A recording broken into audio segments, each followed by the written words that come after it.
오늘 본문 말씀입니다. 누가복음 14장 25절에서 35절입니다. 같이 합독합니다. 수많은 무리가 함께 갈새 예수께서 돌이키사 이르시되 물은 내게 오는 자가 자기 부모와 처자와 형제와 자매여 더욱이 자기 목숨까지 미워하지 아니하면 능히 내 제자가 되지 못하고 누구든지 자기 십자가를 지고 나를 따르지 않는 자도 능히 내 제자가 되지 못하리라. 너희 중에 누가 망대를 세우고자 할진대 자기의 가진 것이 준공하기까지에 족할는지 먼저 앉아 그 비용을 계산하지 아니하겠느냐. 그렇게 아니하여 그 기초만 쌓고 능히 이루지 못하면 보는 자가 다 비웃어 이르되 이 사람이 공사를 시작하고 능히 이루지 못하였다 하리라. 또 어떤 임금이 다른 임금과 싸우러 갈 때 먼저 앉아 1만 명으로서 저 2만 명을 거느리고 오는 자를 대적할 수 있을까 헤아리지 아니하겠느냐. 만일 못할 터이면 그가 아직 멀리 있을 때 사신을 보내어 화친을 청할지니라. 이와 같이 너희 중에 누구든지 자기의 모든 소유를 버리지 아니하면 능히 내 제자가 되지 못하리라. 소금이 좋은 것이나 소금도 만일 그 맛을 잃으면 무엇으로 짜게 하리요. 땅에도 거름에도 쓸데없어 내 버리느니라. 들을 귀가 있는 자는 들을지어다 하시니라. 아멘.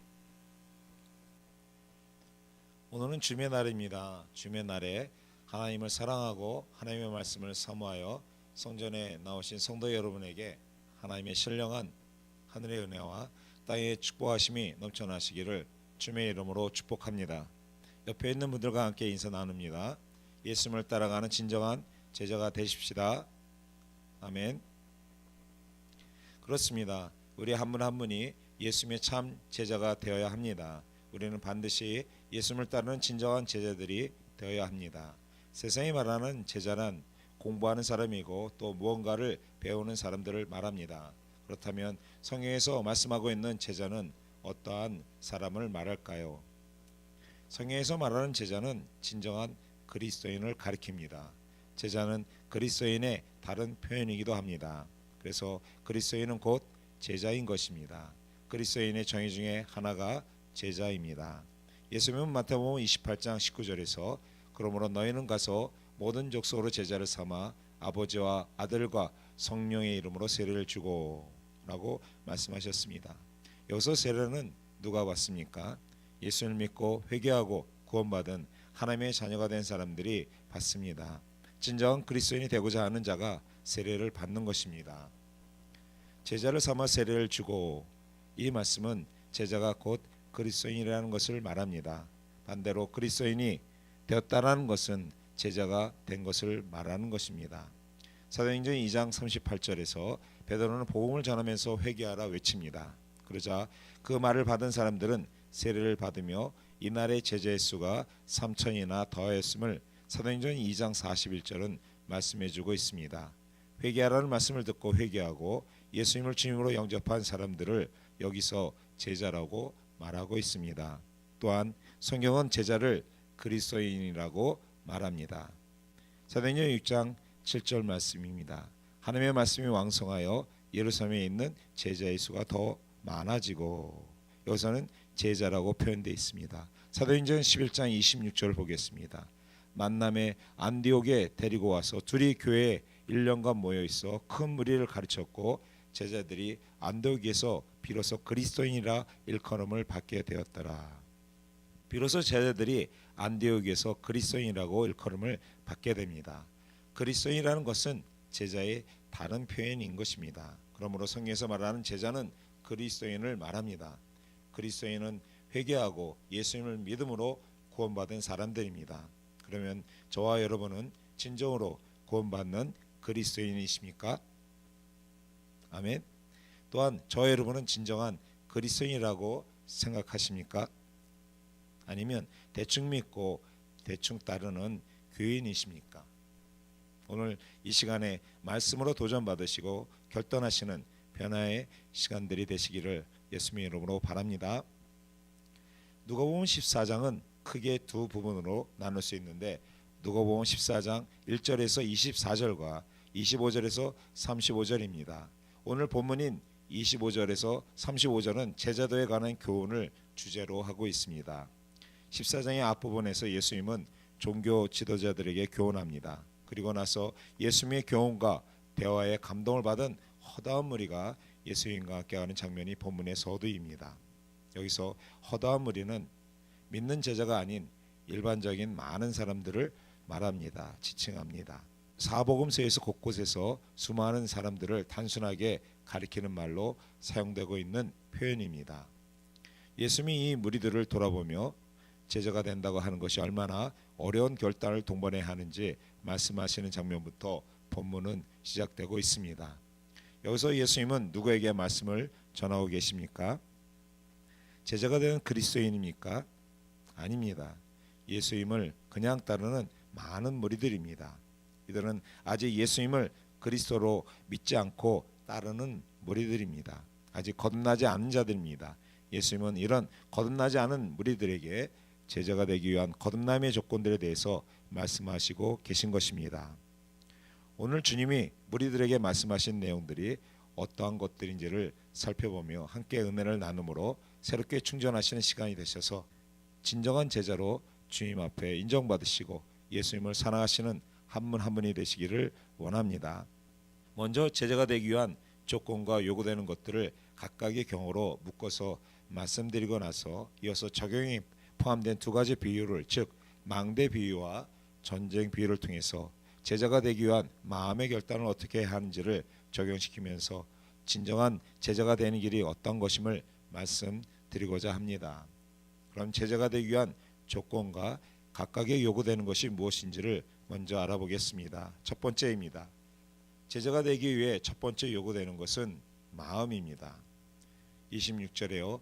무릇 내게 오는 자가 자기 부모와 처자와 형제와 자매와 및 자기 목숨까지 미워하지 아니하면 능히 나의 제자가 되지 못하고, 혈육과 자신의 목숨까지 미워하지 아니하면 제자가 될 수 없다는 제자의 조건의 말씀입니다. 즉 예수님보다 더 사랑하는 것이 있으면 안 된다는 의미인 것입니다. 이를 위하여 제자는 예수님 중심으로 살고 예수님을 사랑함에 먼저 마음을 다해야 함을 말합니다. 26절 미워하지 않으면 이란 말은 너의 마음을, 너의 중심을 예수님께 향해야 한다는 뜻입니다. 이것은 온 마음으로 주님을 사랑해야 한다는 말과 같습니다. 성경에 마리아가 옥합을 깨뜨려서 예수님의 발에 부은 내용이 있습니다. 예수님은 이런 마리아의 행동에 감동을 받으셨습니다. 그래서 이것을 기념하라고 말씀하셨습니다. 그 이유가 무엇일까요? 예수님의 말씀을 들으면서 마리아의 마음은 자기에게 있지 않았기 때문입니다. 마리아는 말씀을 들을 때 그녀의 마음을 예수님께 전적으로 드렸던 것입니다.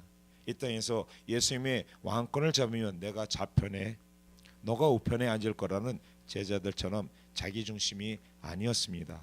내가 아니라 예수님이 중심이었기에 가장 소중한 것을 내려놓는 결단을 마리아는 할 수 있었던 것입니다. 저와 여러분도 예수님의 제자가 되기를 진정으로 원하십니까? 그렇다면 먼저 예수님 그분을 원하셔야 합니다. 그리고 예수님께 우리는 초점을 맞춰야 합니다. 초점을 맞춘다는 것은 갈라지는 것이 아니라 집중된 하나를 의미하는데, 마음을 세상에 둠으로 갈라지는 두 마음이 아니라 주님을 향한 하나의 마음이어야 합니다. 이럴 때 우리는 예수님의 제자가 되는 것입니다. 마음의 중심을 온전히 예수님께 맞춤으로 참된 제자가 되는 저와 여러분이 되시기를 바랍니다. 아멘. 두 번째입니다. 제자가 되기 위해 두 번째 필요한 것은 자기 부인입니다. 27절 누구든지 자기 십자가를 지고 나를 쫓지 않는 자는 능히 나의 제자가 되지 못하리라. 자기 십자가를 지고 예수님을 따르지 않는 자는 능히 제자가 될 수 없다는 예수님의 말씀입니다. 십자가란 죽음과 고통과 수치를 상징합니다. 죽기를 각오하고 고통과 수치를 당할 준비가 되어 있어야 한다는 내용입니다. 이를 위하여 제자는 내적인 투쟁과 영적인 자기 싸움을 통해서 자기를 부인해야 함을 말합니다. 제자가 되는 것은 공적인 활동과 외적인 활동으로 되는 것이 아닙니다. 자신과의 씨름을 통해서 되는 것입니다. 자기와 싸우며 말씀에 순종하고 예수님 안에 거하는 자가 되어야 한다는 말입니다. 복음주의 신학자인 존 스토트는 그리스도의 부르심을 가장 간단하게 표현하면 나를 따르라 라고 했습니다. 나를 따르라는 명령은 모든 사람의 부르심일 것입니다. 예수님을 믿는다는 것은 따라가는 것입니다. 그분의 발자취를 따라가는 것입니다. 그분을 배우는 것입니다. 또한 그분을 본받는 것입니다. 예수님은 나를 따르라 라고 하십니다. 그럼 예수님의 부르심에 따라가기 위해서 우리가 가장 먼저 해야 할 일이 무엇일까요? 죄를 버리는 것입니다. 회개를 말합니다. 죄를 버리고 돌아서는 회개가 꼭 있어야 그리스도인이 될 수 있는 것입니다. 죄를 버리지 않고는 그리스도를 따를 수 없기 때문입니다. 미국 켈빈주의 신학자인 찰스 하지는 그의 생명의 길이라는 책에서 누구든 믿는 자는 구원을 얻으리라는 것을 성경이 분명하게 가르치지만 또한 회개하지 않으면 우리 모두 멸망할 것임을 그에 못지않게 분명하게 가르치고 있다. 회개는 복음을 듣는 사람들이 이행해야 할 즉각적이며 절실하고도 중요한 의무이다. 죄를 버리고 예수 그리스도로 말미암아 하나님께로 돌아와야 한다. 이 의무를 무시한다면 그것은 구원을 거부하는 것이 된다라고 말하였습니다. 사랑하는 여러분, 죄를 버리고 예수님을 주님과 구주로 믿으시면 제자가 되는 것입니다. 오늘 우리는 자신을 부인하는 자리에 나가야 합니다. 우리의 의지를 주님께 드립시다. 죄에서 떠나고자 하는 마음을 가지고 결단하며 회개합시다. 그래서 구원받는 참된 제자가 되어서 예수님을 따르는 저와 여러분이 되시기를 간절히 바랍니다. 아멘. 세 번째입니다. 참된 제자가 되기 위해 세 번째 요구되는 것은 세상 것을 버리는 것입니다. 33절에 이와 같이 너희 중에 누구든지 자기의 모든 소유를 버리지 아니하면 능히 내 제자가 되지 못하리라. 이 본문 말씀은 모든 소유를 버리지 않으면 참된 제자가 될 수 없다는 말씀입니다. 주님을 따르고자 하는 자는 세상 탐욕을 버리고 세상의 쥐, 명예, 권세, 재물에 대한 미련을 끊어버려야 함을 의미합니다. 제자는 두 주인을 겸하여 섬길 수 없음을 말씀해 주고 있는 내용입니다. 다시 말해 모든 사람은 세상 것, 돈과 하나님의 사이에서 선택해야 합니다. 자신에게 있는 것이 자기 것이라는 생각을 버리고 자신의 모든 것이 하나님의 것임을 인정하는 청지기의 자리로 내려가야 한다는 것입니다. 청지기의 마음으로 삶을 살아야 합니다. 토마스 아킨피스는 당신이 그리스도께로 자유로워 갈 수 있도록 이 세상의 모든 것을 버리도록 하십시오라고 말했습니다. 믿는다는 것은 예수님께 나가는 것입니다. 우리가 예수님께 나갈 수 있도록 세상의 모든 것을 내려놓아야 합니다. 탐심을 버리고 자기 재산의 소유권을 내려놓아야 합니다. 그래야 제자의 참된 모습이 되는 것입니다. 마태복음 13장 45절에서 46절에서 또 천국은 마치 좋은 진주를 구하는 장사와 같으니 극히 값진 진주 하나를 만남에 가서 자기의 소유를 다 팔아 그 진주를 샀느니라 말씀합니다. 이 사람은 자기의 모든 소유를 팔아 이 값진 진주 하나를 얻었습니다. 이 값진 진주를 사는 것은 이 사람의 선택이었습니다. 이렇듯 제자가 되기 위해서는 자기 소유를 버려야 하는 선택이 있어야 함을 오늘 예수님은 말씀하시는 것입니다. 그러므로 모두 바른 선택을 하셔서 자기의 모든 소유를 버리시고 예수님을 얻으시는 저와 여러분들이 되시기를 바랍니다. 아멘.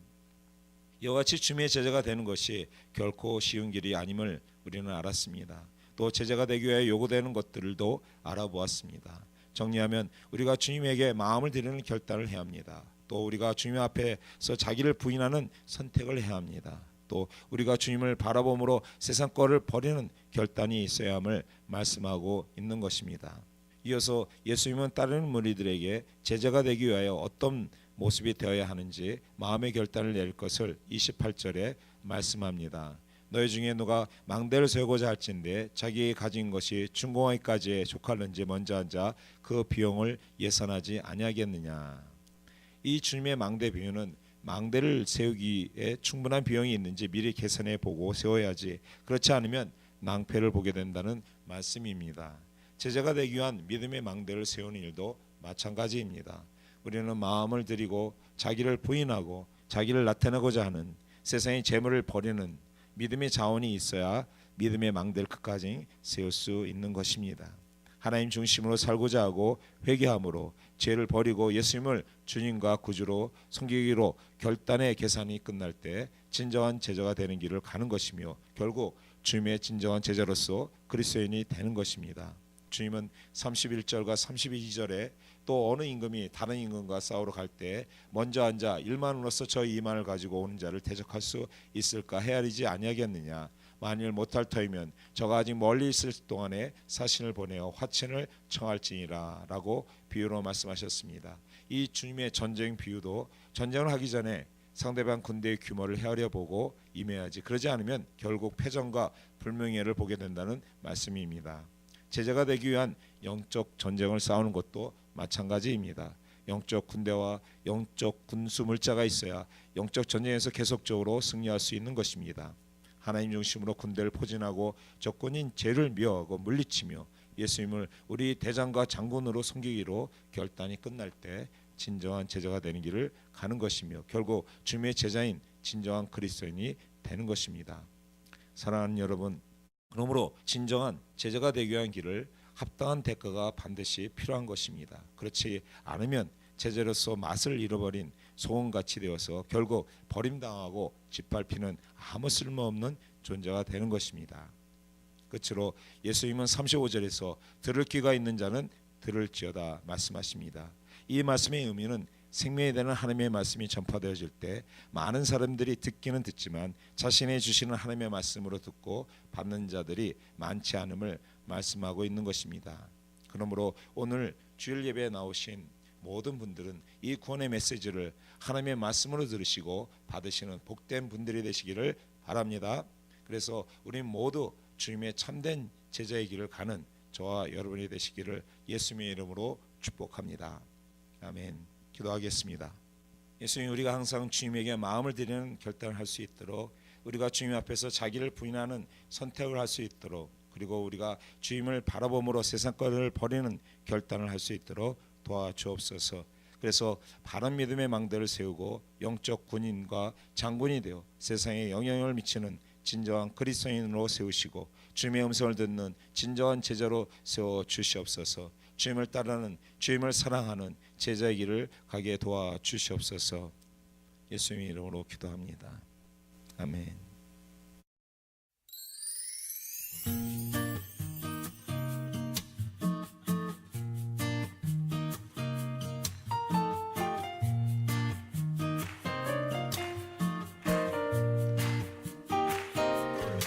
주님, 내게 선하신 분, 고와 같은 나를 구해 주의 자녀 삼아 주셨네. 아멘. 주님, 내게 선하신 분, 내 과거를 던지시고 내 죄 세지 않으시네. 한 번 더. 주님, 내게 선하신 분, 고와 같은 나를 구해 주의 자녀 삼아 주셨네. 주님, 내게 선하신 분, 내 과거를 던지시고 내 죄 세지 않으시네. 같이 선하신 분, 선하신 분, 선하신 분, 선하신 분, 선하신 분. 우리 자매님들만 주님, 주님, 내게 선하신 분, 매일 아침마다 매일 아침마다 주의 자비로 새 생명 주네. 우리 형제님들이 주님, 내게 선하신 분, 주의 손이 내게 계셔 내 기쁨이 주께 있네. 한 번 더. 주님, 내게 선하신 분, 매일 아침마다 주의 자비로 새 생명 주네.